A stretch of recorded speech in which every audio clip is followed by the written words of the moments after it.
네, 시청자 여러분 안녕하십니까? 좀 더 정확한 중국 경제 이야기 차이나 이코노미 채널 CEC입니다.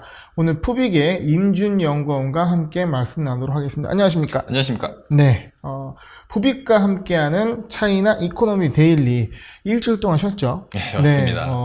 지난주에 연휴가 있었습니다. 네네. 중국 연휴여서 한 주 동안 좀 쉬고 좀 재정비를 해서 차이나 이코노미 데일리가 사실 어떤 컨텐츠에 비해서 조회수가 좀 약한 것 같아요. 그래서, 맞습니다. 예, 그래서 아마 이제 푸빅에서도 또 고민을 하고 그래서 약간 좀 변화된 방향으로 컨텐츠가 업그레이드가 네. 될 것 같습니다. 이번에는- 어떤 방향으로 업그레이드가 되죠? 네, 이번에는 데일리 거시 뉴스를 네. 좀 당일 오전장 이슈로 대체를 해서 네. 전달해 드리도록 하겠습니다. 네, 좀 더 시의성을 강조하고 어떤 시장의 이슈 그리고 기업 이야기 위주로 얘기를 해줄 그 생각입니다. 그리고 또 별도의 어떤 추가적인 도움이 될 만한 컨텐츠 또 기획을 해주실 거라고 네. 알고 있습니다.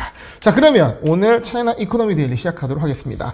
전날 시장 어떻게 마감됐나요? 네, 먼저 강보합으로 출발한 상하이 종합지수와 선전 성분지수는 중국 당국의 철강 생산 감축 강화 계획의 발표가 큰 파장을 불러왔습니다. 6월부터 중국 당국은 대기오염이 심한 지역에 소재한 철강 업체가 생산량을 기존의 3분의 2로 줄이라는 지시를 내렸는데요.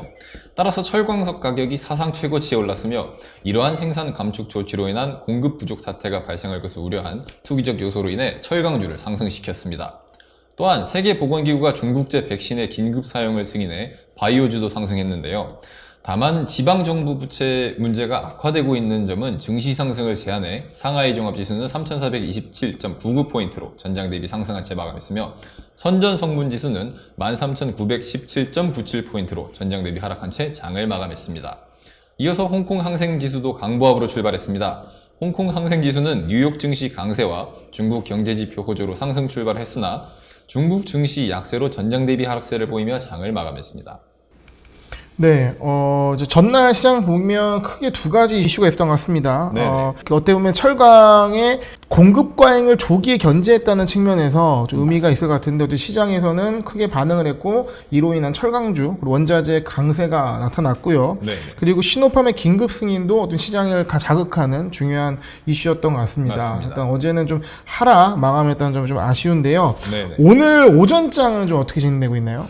이번 오전장도 좀 걱정이 됩니다. 네. 이어서 오늘 오전 중국 오전장에 대해 전달이 될 텐데요. 먼저 상하이 종합지수와 선전 성분지수 모두 약보합으로 출발했습니다. 미국 기술주의 차익 실현 물량 철회와 인플레이션 우려로 인한 급락세로 두 증시는 전반적으로 하락세를 보이고 있는데요. 다만 증권주의 상승으로 전반적인 지수 하락은 제한했습니다. 아울러 중국은 인구조사 발표에 고령 인구의 비중이 점차 높아지는 모습을 보이고 있습니다. 따라서 실비산업 등이 상승하는 모습을 보이고 있습니다. 이 밖에도 중국 국가통계국은 CPI와 PPI가 전년 동기 대비 각각 0.9%, 6.9% 상승했다고 발표했습니다. 또한 PPI는 안정적인 회복세를 보였으나 철광석, 비철금속 등의 벌크 상품의 가격 상승이 지수 상승에 큰 영향을 미쳤습니다. 네, 지금 현재 오전장은 어쩌면 전일, 나스닥의 한 3%가량의 급락의 네. 영향을 받은 것 같습니다.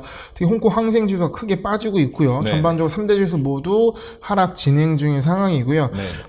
말씀하셨던 것처럼 인플레이션이 중국 증시에도 굉장히 중요한 화두로 시장에 영향을 미칠 것 같습니다. 네. 인플레이션 한동안 좀 또 쫌쫌하다가 맞습니다. 최근에 원자재 가격 상승, 어제 철강 이슈 네. 이런 것들로 인해서 다시금 집중받고 있다는 부분 투자하시는 가운데 체크해봐야 할 이슈일 것 같습니다. 홍콩 항생지수의 경우에는 네, 나스닥 기술주 급락과 네. 더불어서 메이탄 등의 기업이 내부 규제로 인해서 그런 이슈로 대외 요인 기대감이 낮아지면서 오전장 주요 지수가 모두 하락을 했습니다. 네. 그래서 마감까지 2.15% 하락을 했고요. 네, 어제 급등했던 철강, 석탄, 비철금속 등 섹터가 오늘 전 구간에서 하락했고 네, 반도체, 빅테크 섹터도 모두 하락한 모습을 보였습니다. 네. 특히 알리바바는 3.5%, 텐센트는 3% 가까이 떨어져서 연내 최저치를 기록했습니다. 이 부분 좀 주의하셔야 될 것 네, 같아요. 어떻게 보면은 메이투안이나 알리바바 같은 이제 최근 상장된 빅테크 기업들이 시가총액 비중이 높기 때문에 지수 하락을 좀 더 이끌었던 것 같습니다.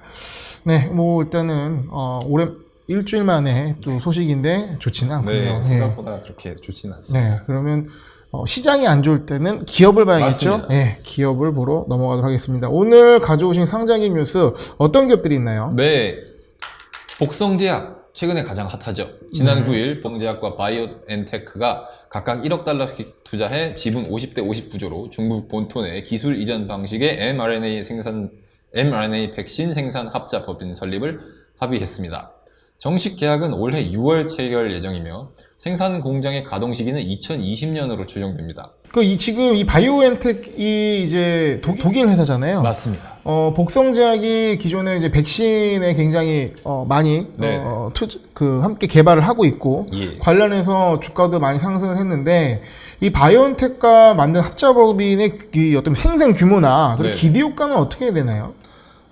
복성제약의 기존 화이자 백신 중국 본토 판매 GPM은 네. 51%에 달합니다. 네. NPM은 이제 20% 정도로 추정이 되고요. 네. 그래서 2022년에 실질적인 생산 공장의 가동이 됐다고 했을 때 5억 도즈를 생산, GPM이 85%로 가정이 되고요. 이때 복성제약의 연 매출이 255억 위안, 순이익은 100억 위안 이상으로 발생할 것으로 추정됩니다. 이 수치가 2020년 복성제약의 연간 순이익 370억 위안의 2.7배 규모에 달합니다. 그러니까 바이오엔텍이 이제 화이자 백신 개발하는 맞습니다. 같이 공동 개발하는 회사죠. 네. 예, 그래서 화이자 백신에 대한 생산을 좀 예상할 수 있을 것 같습니다. 어쨌든 네. 글로벌 상황에서는 가장 신뢰도가 높은 백신이기 때문에 의미가 있는 뉴스인 것 같고요. 주가 흐름도 상당히 강한 것 같습니다. 네. 상해에서 10%니까 상한가군요. 전날. 예. 다음 기업 말씀해 주시죠. 의료 기업에 대해 하나 더 전달해 드리겠습니다. 네. 제가 아까 데일리 전해드리면서 중국 실비 사업에 좀 더 상승세를 보이고 있다 말씀드렸죠. 네.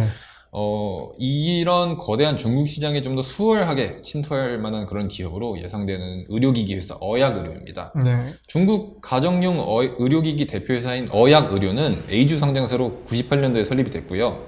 동사는 가정의료, 임상의료, 인터넷 의료로 구성된 헬스케어 생태계를 조성을 했고 의료기기를 아우르는 전문화된 서비스 플랫폼을 구축을 했습니다. 저희가 눈여겨볼 만한 것은 이 거대한 시장입니다. 국제당뇨병 연맹에서 발표한 데이터를 보면 2030년 중국 당뇨병 환자가 2억 명에 달할 것으로 예측을 하고 있습니다. 이는 곧 막대한 혈당 관리 시장을 형성할 것으로 보이고요. 또한 어약의료는 유럽에서 연속 혈당 측정기가 보편화되고 있지만 중국 시장에서는 침투율이 낮아서 네. 그 성장 가능성이 굉장히 크다고 언급을 했습니다. 그래서 사실 이제 당뇨병 시장이 굉장히 크고, 네. 그러니까 점차 또 성인병도 관련돼 있기 때문에 중국 내에서도 굉장히 큰 시장인데 네. 당뇨병이라고 하면 시청자 여러분도 아시겠지만 계속 혈당 체크를 해야 되잖아요. 맞습니다. 예, 그러면서 건강 관리를 해야 되는데 그런 혈당을 체크하는 이 기기를 주로 생산하는 네. 이 기업인 것 같습니다. 그래서 최근에 주가도 기존의 모습보다는 한 단계 레벨업된 모습이고 좀 저희가 생소하기 때문에 관심을 갖고 지켜봐야 할 기업인 것 같습니다. 네. 다음 기업 얘기해 주시죠. 네. 이어서 전달해 드릴 기업은 중절태양광입니다. 중국 당국은 친환경 정책을 강조하고 있습니다. 또 전기차 배터리 시장이 최근 뜨거운 감자인데요. 이 두 가지 요소를 모두 만족하는 중절태양광에 대해 전달해 드리겠습니다. 네. 중절태양광은 태양광전지 투자와 운용은 물론 태양전지 모듈의 생산과 판매에 주로 종사하는 회사입니다.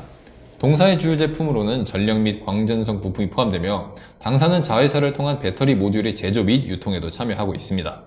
중절태양광은 2021년 1분기에 전년 동기 대비 54.97% 증가한 15억 7,200만 위안의 영업이익을 올렸으며 1분기 EPS는 1.96달러로 2020년 동기에 0.85달러 대비 약 2배 증가했다고 발표했습니다.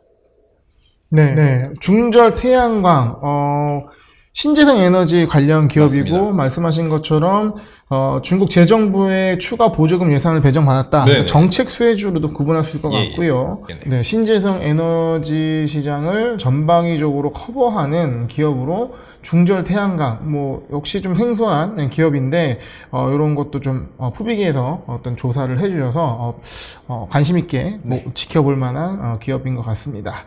네, 오늘 변화된 포맷 좀 더 좋은 것 같습니다. 네. 제 기준으로는 시청자분들께서도 여러 의견을 주시고 사실 이런 변화가 이제 이 피드백에 따라서 말씀드리는 거거든요. 어쨌든 당일 찍어서 당일에 올리는 건데 이제 사실 라이브로 하면 좋겠지만 라이브로 하기보다는 좀 정제된 편집 콘텐츠 올리는데 그래도 당일에 올려 드리는 것이기 때문에 좀 더 시의성 있는 내용으로 다하자라는 노력이고 그리고 이 투자자 여러분, 그러니까 시청자 여러분들이 선호하시는 기업에 대한 스토리, 그리고 그 현지 어떤 뉴스를 담아내기 위해서 이제 푸빅에서 많은 노력을 해주고 있습니다.